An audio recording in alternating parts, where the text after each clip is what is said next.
All right, now to the other big breaking story we're following today, and that comes to us from Flint. 5 officials, including the head of the Michigan Health Department, have been charged with involuntary manslaughter. The charges stem from the Legionnaire's outbreak connected to the water crisis, specifically the death of an 85-year-old man who contracted the disease. Defender Kevin Dietz is in Flint tonight with details on who's facing these very serious charges. Kevin. That's right, Karen, and things are getting very tense between the governor's office and the attorney general's office. Today, 2 of the governor's key players in the Flint water crisis were charged with very serious crimes. Normally, that might mean you'd get fired, but not in this case. The governor is not giving much credibility to the attorney general's charges. He's sticking by his employees.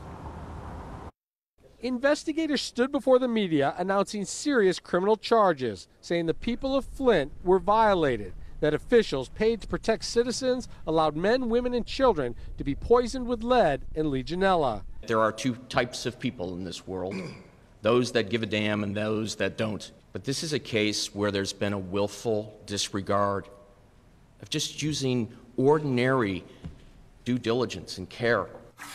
Charged today with involuntary manslaughter, Nick Lyon, director of Michigan's Department of Health and Human Services. Investigators allege he recklessly caused death by failing to warn the public of possible Legionella associated with the Flint water supply. People didn't just make mistakes. The people willfully or intentionally failed to do what they were supposed to do. And people were hurt.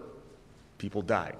Also charged, Eden Wells, the state's chief medical officer, with obstruction of justice and lying to investigators.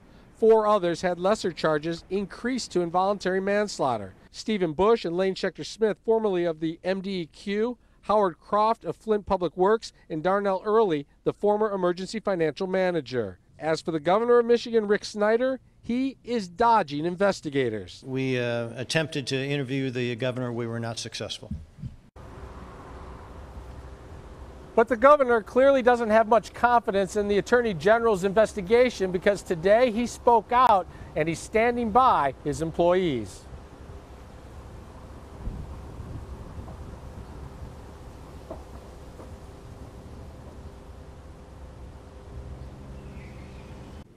Director Lyon and Dr. Eden Wells, like every other person who has been charged with a crime by Bill Schuette, is presumed innocent unless and until proven guilty beyond a reasonable doubt. Some state employees were charged over a year ago and have been suspended from work since that time. They still have not had their day in court. That is not justice for Flint or for those who have been charged. Nick Lyon and Dr. Wells have been and continue to be fully committed to Flint's recovery. They have my full faith and confidence and will remain on duty at DHHS. Coming up at 6 o'clock, I sit down one-on-one with Bill Schuette and ask him the questions that are on your mind. Is this investigation about politics or the people of Flint? That's coming up at 6. Kevin Dietz, Defenders.